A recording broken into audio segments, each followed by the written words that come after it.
Welcome to the future. Get ready to explore how spirituality and science will come together in the Age of Aquarius. Hosted by Jacy Nova. Today on the show, I'm joining psychic intuitive and podcast host of Electric Spirit, Lynn. She's the former psychic expert for National Enquirer and InStyle magazine. We have a wonderful conversation about discovering your life's purpose and how to take control of your destiny in the Age of Aquarius. Enjoy the show.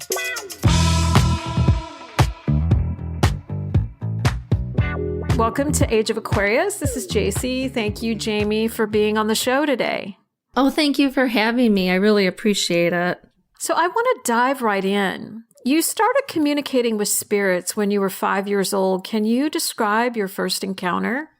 Yes, that's when I have my first memory. I mean, things could have happened before then, but my first memory comes at the age of 5. And things were different for me. I know as a kid, I just felt different from other children.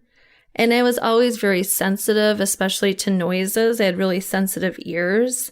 So I don't know if that had something to do with my clairaudient ability.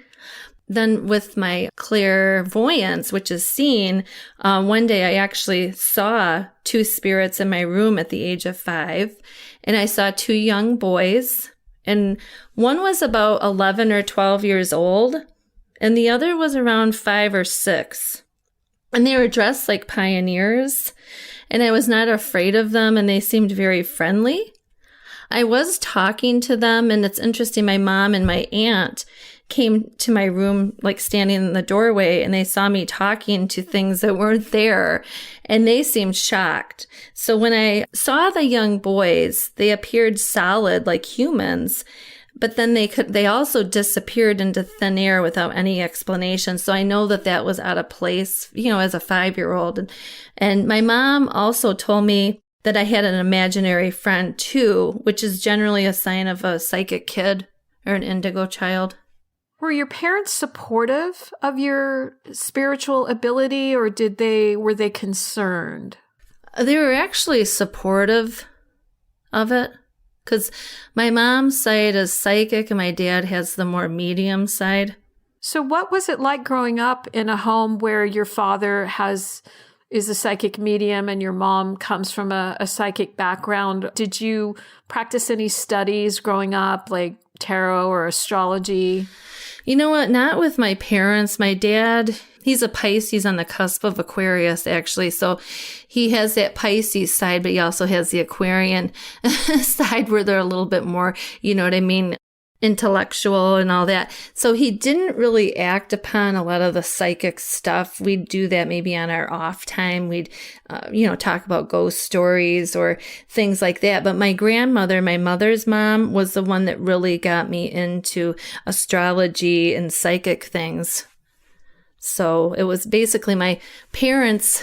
I don't know if they were just trying to protect me or what, but it was mostly my grandmother that got me into this. And growing up with that intuitive ability, are there any premonitions or experiences that stand out to you besides the contact that you had from the 2 small children? Were there any other experiences you had, like as a teenager, that were interesting? I did predict my cousin dying in a car crash, that kind of thing. So it's things, I stood next to him on Christmas Eve and he was talking about graduating from high school, and I'm thinking to myself, no, you're not going to. I didn't obviously tell him that, but, I kept all this to myself and kept having a feeling of impending doom that, he was going to pass away. But, when that happens, there's nothing you can do to stop it. Those kind of things. I did predict a few high school people passing away too. When you get these premonitions, do you feel it in your body? Is it something physical? Is it something emotional? And is it just a feeling, or does someone come forward and give you the information? I feel like usually it's an emotional impression, but I also feel like my guides or spirit is also giving me that information. And sometimes I'll see it come through like a movie. So I'll see pictures of it actually happening. I'm just curious because you said you didn't feel like you could share that information with your cousin. Was it because of your age, or that you feel like this is his fate and so that you can't interrupt what is the inevitable? I think I didn't want to scare him. I was hoping that this was wrong, actually. I feel like if I would have warned him, it would have happened anyways. Right. As a paranormal investigator, where do you find most paranormal activity, and why is this? You read about, stories about homes being haunted. I'm just curious where you find in your experience where this paranormal activity happens and why is it? I feel like it can happen anywhere, to be honest. When I first started noticing paranormal things, I was actually about 12 or 13. I was babysitting at my parents' friend's house, and they lived in a newly constructed home. But I remember years prior, there was a Native American Indian that came to our class, and he pointed to where their house was going to be built. And he said, "See that land down there? That's ancient Indian burial ground."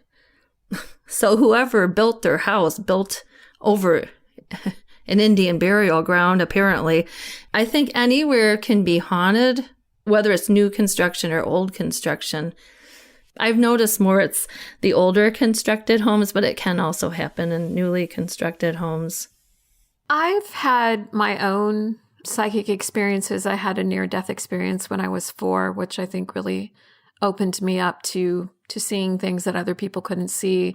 My family, my mom, bought me several books when I was small to study astrology and tarot. And I'm just curious what you think about this. Like, I can meet someone and get a sense about them if there's, like, I remember this one particular incident. Friends of mine managed this apartment building, and there was this guy in his late 20s that lived beneath them. And my friend's wife was pregnant, and they had a small daughter at home. And I remember we met them, like, I think it was like a Christmas party or something.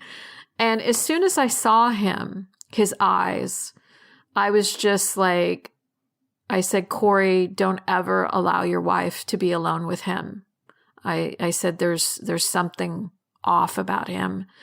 I just always had this like yucky feeling about him whenever I was around him. And I just said, "Don't let your daughters around him. Just stay away from him."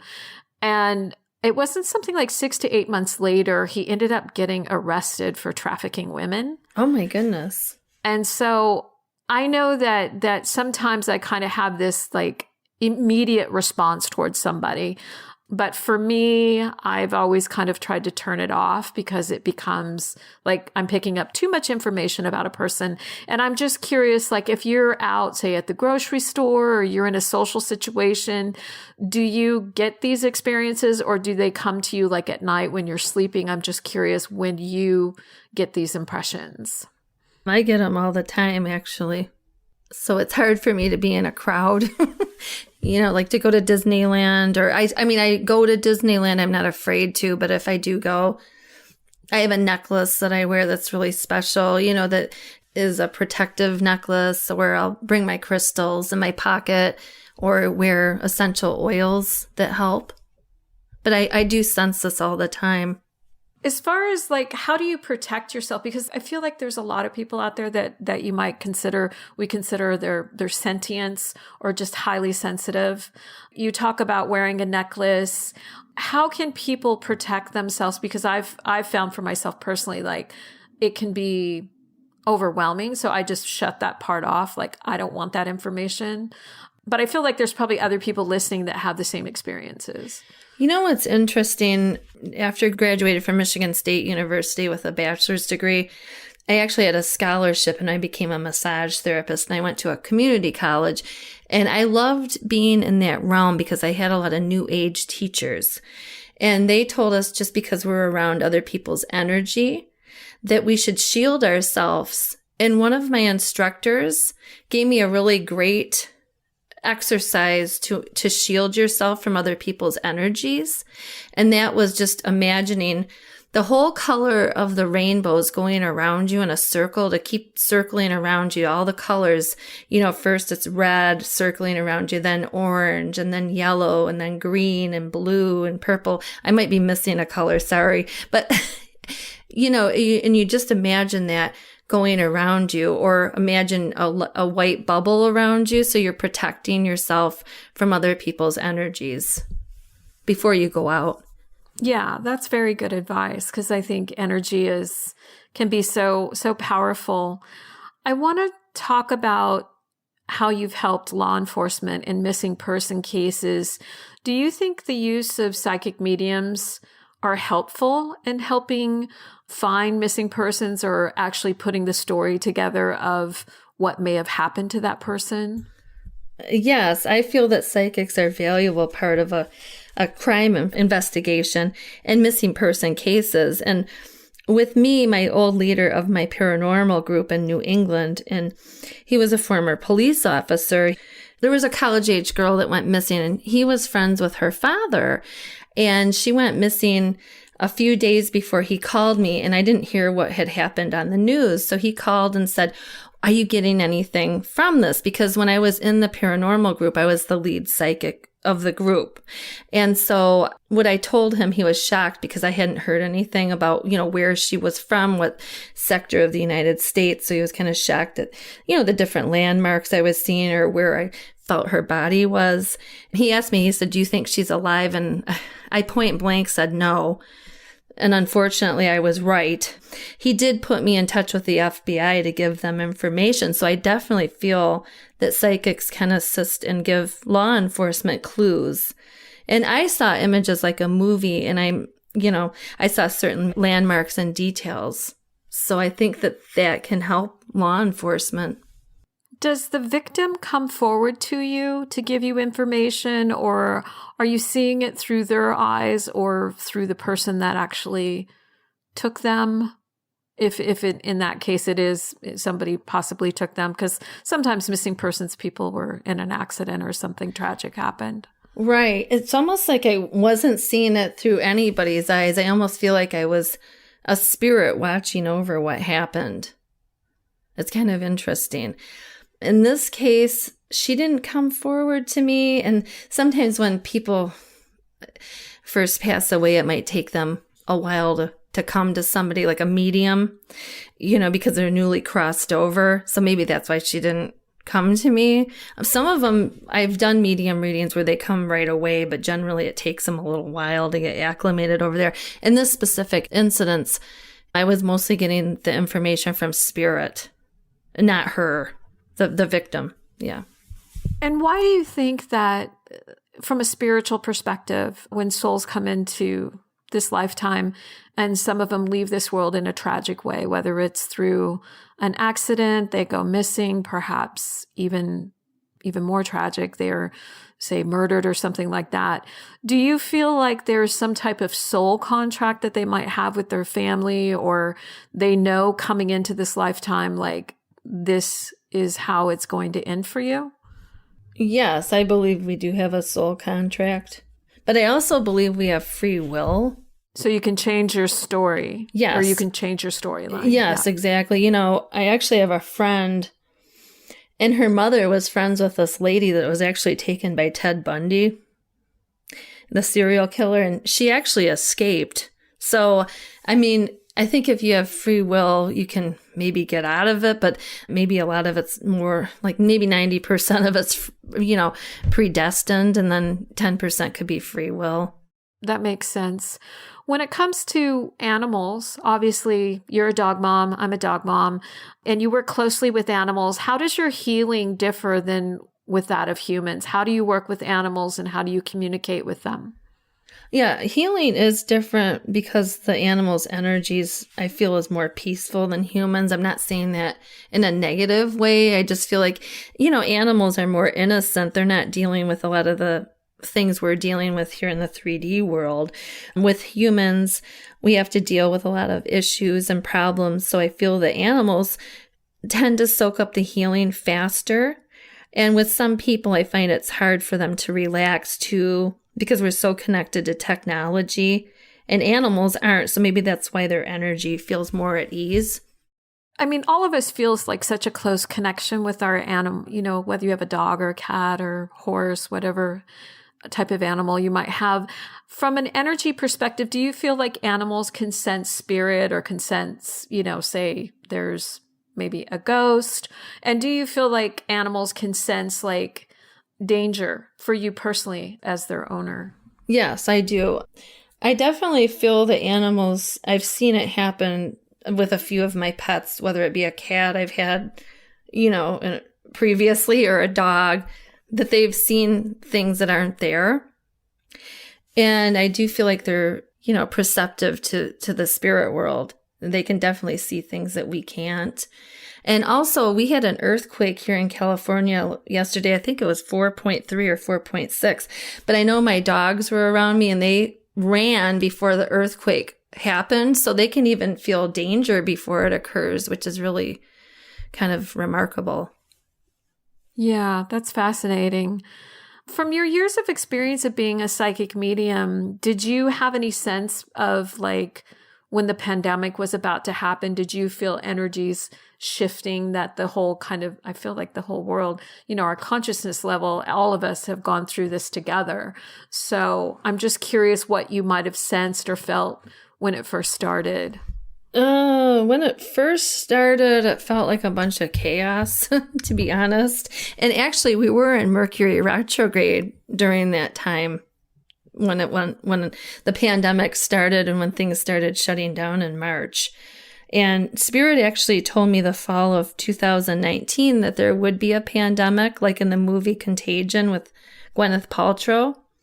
I actually blew it off because I thought, yeah, right, we have modern medicine, but I guess viruses are different. And I didn't realize that viruses don't respond to antibiotics like bacterial infections do. And I also really didn't want to think about it, to be honest. And it's like that movie, on Netflix called Don't Look Up. I didn't want to believe in it, to be honest. I was a little bit afraid of it, to be truthful. I mean, I was like, wow, how are we going to handle this? So I knew the whole world was going to change. I love astrology and I do readings for friends and stuff. And I kept talking with people and I kept seeing them moving, like multiple people. Like, gosh, you're moving. And I was like, why is everybody moving? And then like within 6 months, the pandemic happened and all these people that I had spoken to, friends, they were like, you're right, we're moving. But it was because of the pandemic and people moving to a new location that fits their energy better, or at least they're open to, the experience. And I think even having a conversation with me from an astrology perspective of like, hey, be open to that experience, that if you need to leave, go ahead and go to this new place that you're thinking about. And I feel like the energy has shifted so much because I live in California as well, and in Los Angeles. And, I've had friends move to Portugal, to Texas, to Miami, to New York, back to Australia. I thought that's so interesting. Like, okay, there's all of us that stayed in California. And I'm like, I wonder what that means.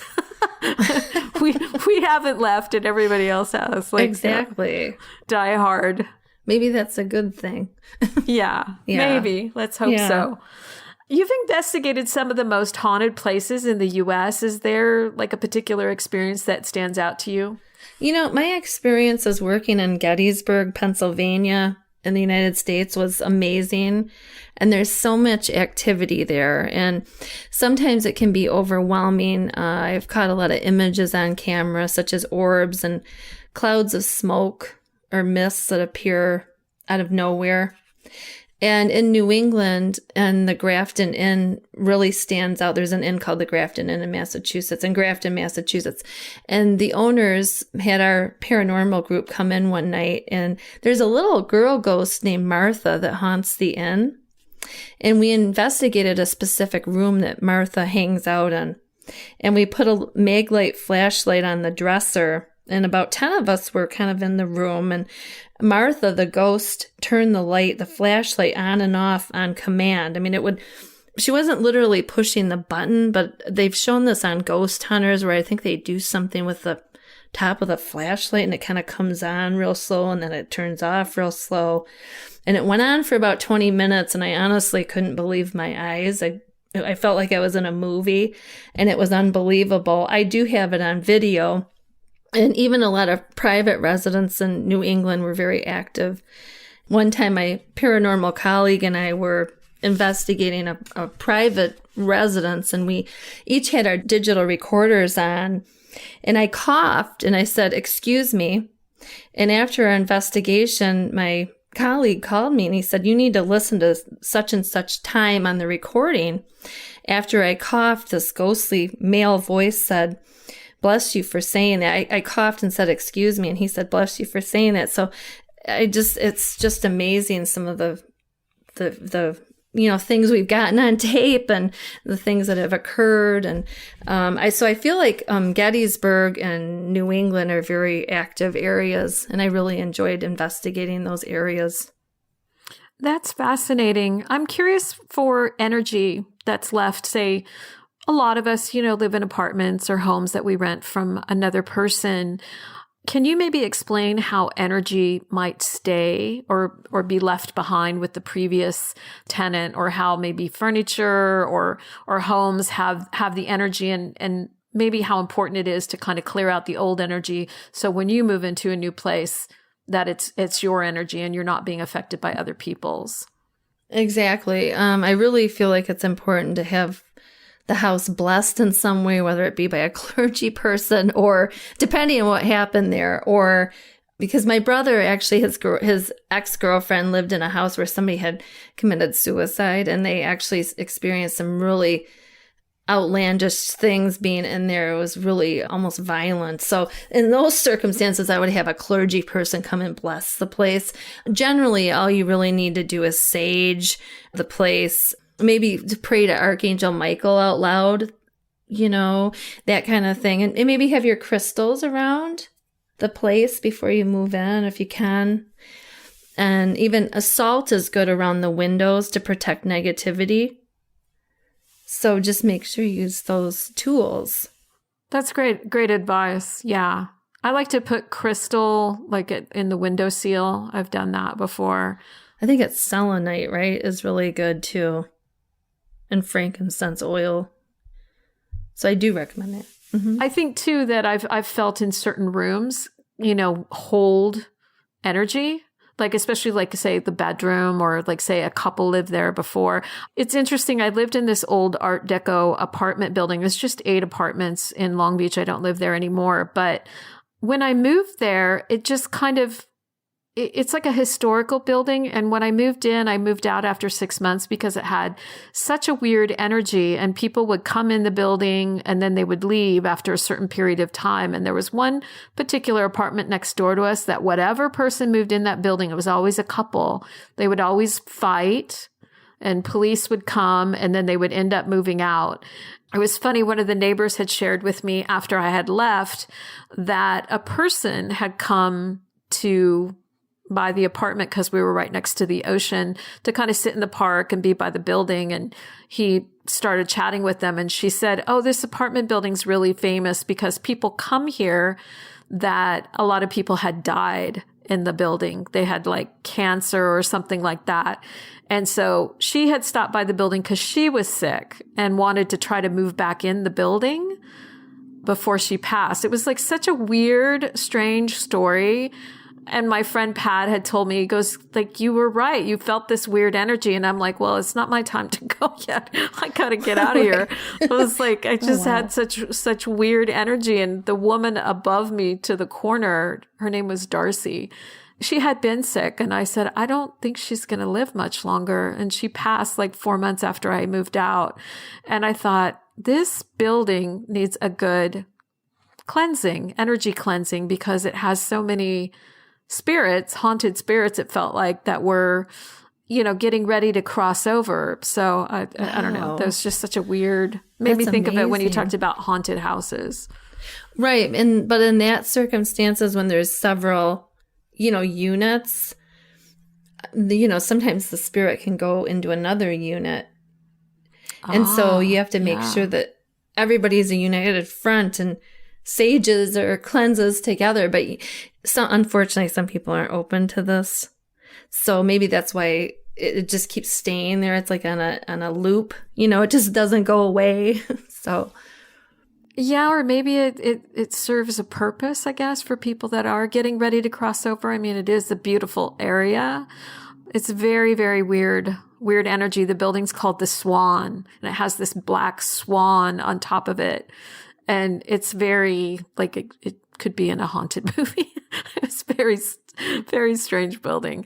Beautiful, but yeah, it's very strange. You don't want to live there. Yeah. So I don't know if you follow astrology, but we talk about what does the Age of Aquarius mean to you, to me. And I'm just curious, like, do you feel like we're in the Age of Aquarius now? And what's your impression, what we can expect? I do follow astrology, and I really like astrology. I actually started doing astrology maybe when I was 14 or 15. My grandmother got me into that.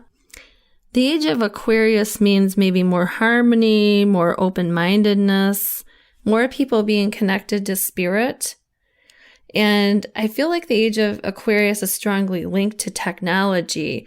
So new things will be invented, and it's time for people to be visionaries. I feel like there'll be more visionaries coming in, and then more creativity comes. And I also feel like there'll be changes in thinking and like lifestyle changes, education and work. And I feel like people will start to think outside the box. I agree with you. I mean, I'm very hopeful for the Age of Aquarius. And I think from a global consciousness level, that I think that if we shift our thought process, be kinder to others, take a little bit more time in thinking about our actions and how that impacts us on a daily basis, I'm hoping that there's going to be more of a positive outcome. I know for the pandemic, it's made all of us kind of stop and think and reevaluate what's important to us. You continuously receive validations on your predictions. You predicted several major life events in history, like Hurricane Katrina and the outcome of the 2016 presidential election. Is there anything that you're sensing or feeling over the next few years? Well, I also predicted Joe Biden would win. I didn't put that on my website yet. I think I can put it on there now because there was a lot of hype around it. I think there was a lot of strong emotions around that election. So I kind of didn't really want to say a whole lot, but it's just a prediction. So it's not my opinion on it. It comes from spirit. I did predict him winning. I feel like as far as other predictions, I feel like, the technology will bring new things coming in. I feel like there'll be some unusual weather conditions. And like I said, a huge uptick in technology. Spirit does show me there will be big changes with housing, like I said. And they're showing me pods. So I feel like we're not going to be living in these track homes because I feel like the old way isn't working anymore. That does come in. I do see some other things coming, but I'll be honest, I don't think I should talk about it because it might scare people. Maybe you can answer this one. Do you think that Biden will complete his presidential term? Yes, I do feel like he will complete his term, and I feel like he might even possibly get a second term. Wow. Mm-hmm. Do you think he would run again with Kamala? Yes. Okay. I do. And I just want to go back to the pods part, which I think is really fascinating because I kind of agree with you on that. Like in Tokyo, Japan, people live they have like hotel pods and things like that. You think of tiny homes, like a lot of places people are kind of scaling down, and instead of having a big, massive home, they're, living in 300 to 500 square feet. Do you feel like that will be an option to help solve the housing crisis as we move forward? Yes, I do feel that will help the housing crisis. Do you feel like the mood is going to shift in coming years? Do you feel like people are going to be more optimistic, more fearful, or just more, I don't know, maybe cautious? I feel like right now it's kind of in between. I think people are trying to be optimistic, but sometimes it's hard. But I feel going forward that people are going to be, more optimistic with things. And I see people coming together and trying to help each other. I do see that. And long term, do you feel like COVID is eventually going to weaken, or will we never really go back to normal? It's kind of like something we just have to live with, like the flu. Like it, as they say, I guess you might hear on the news, they call it an endemic. Yeah, I feel the fear of COVID, I feel will weaken, but I feel like COVID's here to stay for at least a while. It's interesting. They did tell me before the podcast, Spirit did, that 2025 will be better. And we might have to just sort of deal with things for the next year or two. I don't know. It feels like there's a lot of really great things coming in 2025. Well, at least that's something to look forward to. something to work towards. I kind of feel like I try to take it day by day. Exactly. And it's interesting. I think 2025, that would be a 9-year, and 9 is a year of completion. So that sort of does make sense from a numerology standpoint. I guess at the end of the day, we have to be realistic. I think it's important, like, to make sure that your life is meaningful and whatever is important to you. Of course. And the people that you love and care about. And I always try to encourage people, like, we never really know what's going on in someone's life. Saying hello or asking someone how they're doing can sometimes just make a big difference. Check in on people, make sure they're okay. I've found that younger people, kids in high school, college students, seem to be emotionally impacted, but maybe they don't necessarily feel comfortable to talk about it. I'm excited to learn more about your podcast. You were sharing with me that you've started a podcast called Electric Spirit just a few months ago. Can you tell us a little bit more about that and how often, what day it airs, and what people can expect? Well, right now it's kind of airing. It doesn't have a specific day just because everything's been a little haywire in my life. My dog was having seizures, and it's everything's so unpredictable right now. You know what I mean? So generally it airs every week, and it's a metaphysical podcast, and I talk about all different things. It's not just limited to one thing. It's really about a lot of new age things such as paranormal, astrology, signs of loved ones who have passed, essential oils, so that kind of thing. Just, I want to give people something to look forward to, because I know that the last few years have been difficult for us. So I try to keep it, neutral, and I don't like to get into real heavy topics, but, learning more about new age things and how, different things can help us in the world and to make it a better place and to make the listeners feel better. Yeah, I think that's important. We all need tools to live a better, happier life. I'm sure that Electric Spirit is very helpful. What's the website URL for Electric Spirit? It's just electricspiritpodcast.com. Oh, also, I just wanted to say I'll give updates too. Like we're in a Mercury retrograde right now until February 3rd of 2022. And so I'll give updates on that or stuff about the full moon. So sometimes we have some current things coming up that we'll have episodes on. I just wanted to throw that out there. Yeah, that's very helpful. How can listeners contact you for a reading or learn more about you from your personal website? Yeah, they could go to my website at psychicjamie.com, and Jamie spelled Jamie. My Instagram is at SoCal Healer. I'm at the Electric Spirit Podcast. Is at Electric Spirit Podcast on IG. I'm also listed on Bob Olson's Best Psychic Directory. But the best way to find me is through my website, psychicjamie.com, and they could just go to the book tab and request an appointment. I'm generally on instant readings, which is this little button that you click on my website. It'll say call now. So that's usually the best way to get a hold of me, to be honest. If they want a private reading, they just fill out the form, and then my assistant, Kim, will get back to them. That's great. It's been so nice chatting with you. Thank you so much for sharing more information about the work that you do, and I wish you well. Thank you so much. I really enjoyed this.